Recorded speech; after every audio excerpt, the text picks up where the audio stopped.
할렐루야, 이 새벽에 하나님의 말씀을 사모함으로 나오신 우리 모든 성도님들을 축복하고 환영합니다. 오늘 우리에게 주시는 하나님의 말씀은 예레미야 5장 20절부터 31절까지입니다. 본문의 말씀을 제가 봉독하겠습니다.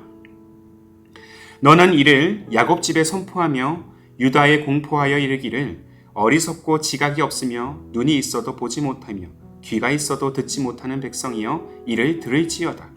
여호와의 말씀이니라. 너희가 나를 두려워하지 아니하느냐? 내 앞에서 떨지 아니하겠느냐? 내가 모래를 두어 바다의 한계를 삼되 그것으로 영원한 한계를 삼고 지나치지 못하게 하였으므로 파도가 거세게 이나 그것을 이기지 못하며 뛰노나 그것을 넘지 못하느니라. 그러나 너희 백성은 배반하며 반역하는 마음이 있어서 이미 배반하고 갔으며 또 너희 마음으로 우리에게 이른 비와 늦은 비를 때를 따라 주시며 우리를 위하여 추수 기한을 정하시는 우리 하나님 여호와를 경외하자 말하지도 아니하니 너희 허물이 이러한 일들을 물리쳤고 너희 죄가 너희로부터 좋은 것을 막았느니라. 내 백성 가운데 악인이 있어서 새 사냥꾼이 매복한같이 지키며 덫을 놓아 사람을 잡으며 새장의 새들이 가득한같이 너희 집들의 속임이 가득하도다. 그러므로 너희가 번창하고 거부가 되어 사이지고 윤택하며 또 행위가 심히 악하여 자기 이익을 얻으려고 송사 곧 고아의 송사를 공정하게 하지 아니하며 빈민의 재판을 공정하게 판결하지 아니하니 내가 이 일들에 대하여 벌하지 아니하겠으며 내 마음이 이 같은 나라에 보복하지 아니하겠느냐. 여호와의 말씀이니라. 이 땅이 무섭고 놀라운 일이 있도다. 선지자들은 거짓을 예언하며 제사장들은 자기 권력으로 다스리며 내 백성은 그것을 좋게 여기니 마지막에는 너희가 어찌 하렸느냐. 아멘. 오늘 말씀은 보지 못하고 듣지 못하는 어리석은 백성이라는 제목으로 함께 나누기를 원합니다. 자, 모든 상황이 다 그런 것은 아니겠지만 이 땅의 재앙과 기근이 반복해서 일어나는 원인 중 하나는 바로 천지 만물을 주관하시는 하나님의 심판에 의할 때가 있습니다. 전혀 예측 불가능한 재앙이 우리가 사는 세상 속으로 그렇게 닥쳤을 때 많은 영혼들이 던지는 질문이 있다면 도대체 내가 무슨 잘못을 했길래 이러한 일이 일어났는가일 것입니다. 현대 시대는 앞으로 일어날 기상을 또한 예측하고 이 재해에 대비하는 시스템을 갖추고 있지만 이전의 역사는 사실 특히 고대 근동의 역사에서는 기상을 전혀 예측할 수가 없었습니다. 그래서 사람들은 기근이 일고 홍수가 나며 지진이 일어날 때마다 두려워 떨었습니다. 혹 자신들이 무슨 잘못이 있어서 하나님께서 벌을 주시는 것은 아닐까 하는 막연한 두려움에 온 나라가 사로잡혔다라는 것이죠. 그래서 우리 민족의 역사를 또한 보면 하늘이 노를 멈추도록 가뭄이 너무 심할 때는 기우제를 지내기도 했고요. 홍수가 날 때는 기청제를 올리기도 했습니다. 자, 모든 재앙과 기근과 홍수가 반드시 인간의 잘못에 의한 것만은 아닙니다.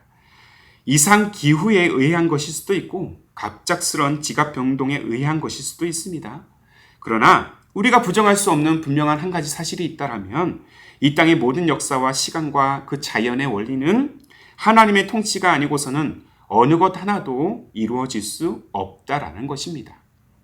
자, 오늘 본문에서는 하나님께서 이 재해를 통해서 인간의 죄악을 드러내는 상황들이 일어나고 있습니다. 하나님께서는 백성들이 살아갈 땅이 옥토가 되고 그들의 안전한 터전이 되도록 이른 비와 늦은 비를 적절하게 내려주셨습니다. 이를 통해서 모든 자연의 원리가 하나님의 통치와 섭리 안에서 이루어지고 있다는 사실을 우리는 알 수 있죠. 하지만 하나님은 이른 비와 늦은 비를 때에 맞게 또한 내리셔서 추수의 때에 또한 온전한 열매를 맺게 하도록 그 모든 순리를 끊어내고자 했습니다. 유다 백성들에게 지금 극심한 가뭄에 처하도록 하신 것이죠. 그 이유는 과연 무엇일까요? 자, 본문 24절과 25절의 말씀을 제가 보겠습니다. 또 너희 마음으로 우리에게 이른 비와 늦은 비를 때를 따라 주시며 우리를 위하여 추수 기한을 정하시는 우리 하나님 여호와를 경외하자 말하지도 아니하니 너희 허물이 이러한 일들을 물리쳤고 너희 죄가 너희로부터 좋은 것을 막았느니라. 너희 허물이 이러한 일들을 물리쳤고 너희 죄가 너희로부터 좋은 것을 막았느니라. 그러니까 이 땅에 가뭄이 온 이유는 인간의 죄로 인한 것임을 알 수 있습니다. 그렇다면 백성들의 죄는 과연 무엇이겠습니까? 자, 24절을 보시면 하나님을 향한 경외의 상실 때문이에요. 경외의 상실. 백성들이 더 이상 하나님을 두려워하지 않고 하나님을 예배하지 않으며 또한 자기 만족을 채우기 위해만 지금 몰두하고 있다는 것입니다.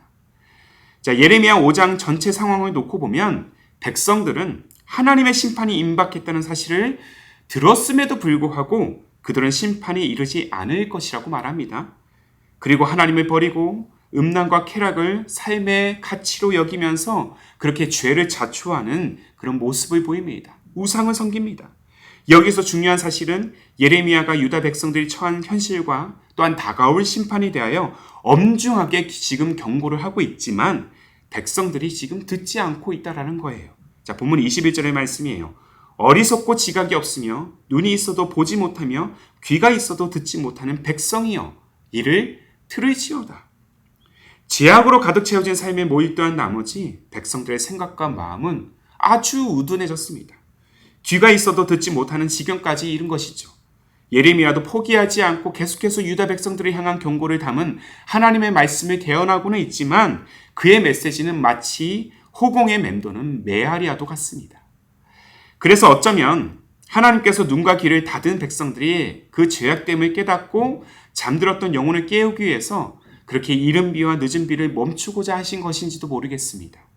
하나님께서 인간이 당연하게 여겼던 이 자연의 순리를 조금만 바꿔놓아도 우리의 일상은 무너집니다. 자, 코로나의 상황을 여러분들 다 경험하셨지만 아시지 않습니까? 전염병 하나가 당연하게 여겼던 일상을 모조리 바꿔놨습니다. 전염병 하나 때문에 전 세계가 몸살을 앓는 것처럼 이 예레미야가 활동했던 당시 유다 백성들도 가뭄으로 이 수확량이 줄고 풍요로움이 사라지고 있었습니다. 그럼에도 자신들이 처한 상황이 자신들의 죄 때문임을 인지하지 못하고 있는 백성들의 그 상황에 대해서 예레미야는 본문을 통해서 그 안타까운 마음을 지금 표현하고 있는 것이죠. 자연의 순리가 파괴되는 이 엄청난 재앙에도 불구하고 유다 백성들의 마음은 돌아설 줄 모르고 있습니다. 사랑하는 성도 여러분, 저는 여기서 우리가 직면하고 있는 이 재앙들이 이 땅을 향한 하나님의 심판인지 아닌지를 논하고 있는 것이 아닙니다. 물론 이를 통해서 하나님께서 뜻하신 바가 무엇인지를 묻고 우리는 또 물어야 할 것입니다. 그러나 이 모든 재난과 재앙처럼 느껴지는 그 현실 속에서도 우리가 결코 놓지 말아야 할 본질적인 문제가 있습니다. 바로 오늘 내 영혼, 내 마음이 하나님의 존재를 의식하고 하나님만을 바라보며 하나님의 말씀 안에 거하기를 내가 지금 원하고 있느냐라는 것이죠. 주어진 상황에 상관없이 우리의 영혼의 눈과 귀를 열어서 그렇게 하나님을 바라볼 때 우리에게 닥친 환난은 재앙이 아니라 구원으로 나아가는 축복의 여정이 될 줄로 믿습니다. 자, 기독교 신앙의 가장 큰 문제가 있다면 더 이상 하나님을 경외하지 않는 인간의 마음입니다. 하나님을 두려워하지 않으면 영혼은 우둔해집니다. 하나님 앞에서 우리의 영혼이 깨어서 기도하지 않으면요, 말씀 앞에 우리의 영혼의 눈과 귀가 닫히게 돼요. 아무리 교회 예배에 빠짐없이 내가 참석하고 봉사를 열심히 하고 직분을 얻었다고 해서 하나님을 경외하지 않는 그 신앙이 우리 마음 가운데 있다면 하나님이 아닌 또한 자기 만족을 위한 신앙이 된다라는 것이죠. 이러한 유형은 자기 만족을 위해서 듣기 좋은 얘기만 들으려고 하고 비본질적이고 편협한 신앙에 빠질 수밖에 없습니다. 추수를 위해 이른 비와 늦은 비를 내려주시는 하나님의 그 섭리와 그 은혜를 잊어버리고 더 이상 하나님을 경외하지 않는다면 영적인 어리석음에 빠지게 될 것입니다. 그래서 아무리 하나님의 심판에 대해 경고해도 내가 영적으로 우둔하면 그 모든 것들은 나와 상관없는 이야기가 돼요. 심판에 대해 내 영혼은 평강하다, 모든 일들이 잘 될 것이다, 아직 심판의 때가 이르지 않았다라고 말할 수 있는 것이죠. 그리고 복음의 본질보다 번영과 풍요를 강조하는 말씀만 들으려고 할 것입니다. 재앙이 종말의 시작이라고 말하는 극단주의적인 시한부 종말론자들도 문제지만 한편으로는요, 하나님과는 아무 상관없다 말하는 이들, 이 땅에서 잘 먹고 잘 사는 것들을 또 최우선의 가치로 두는 이 번영신학과 신앙 또한 큰 문제라는 사실을 우리는 간과해서는 안 될 것입니다. 하나님은 이 문제를 오늘 말씀을 통해서 분명히 언급하고 계시죠. 자, 본문 28절과 29절의 말씀이에요.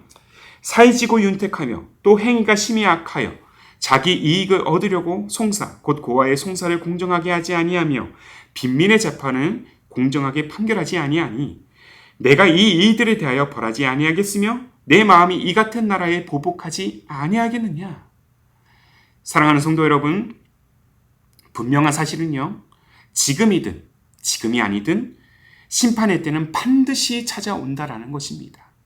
심판을 주관하시는 하나님께서 언제고 이 땅에 심판을 내리실지 우리는 아무도 모릅니다. 데살로니가 5장 2절과 3절의 말씀을 보면 주의 날이 밤에 도둑같이 이룰 줄을 너희 자신이 자세히 알기 때문이라. 그들이 평안하다 안전하다 할 그때에 임신한 여자에게 해산의 고통이 이름과 같이 멸망이 갑자기 그들에게 이르리니 결코 피하지 못하리라. 우리가 생각하는 평안할 그때에 하나님의 심판과 멸망이 갑자기 이를 것이라는 표현을 쉽게 우리는 간과해서는 안 될 것입니다. 때문에 우리는 매일매 순간 우리의 닫혀진 눈과 그 길을 열어서 오늘 우리에게 주신 하나님의 말씀, 이 시대와 상황 속에서 일하시는 하나님의 뜻을 민감하게 분별할 수 있어야 합니다.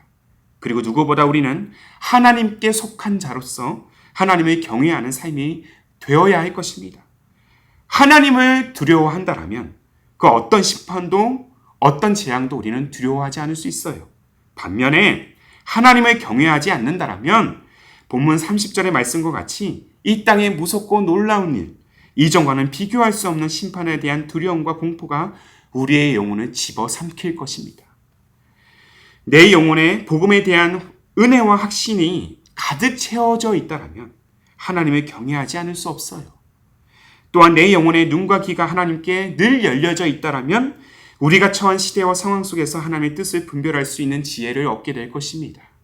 사랑하는 성도 여러분, 그래서 저와 여러분이 오늘도 하나님의 말씀을 청중하며 부디 하나님을 경외하는 삶으로 나아가야 될 줄로 믿습니다. 잠언 기자가 말한 바와 같이 하나님을 경외하는 것이 지혜의 근본임을 잊지 마십시오. 부디 어리석은 자가 되지 마십시오. 그리고 하나님의 말씀에 날마다 깨어 있으십시오.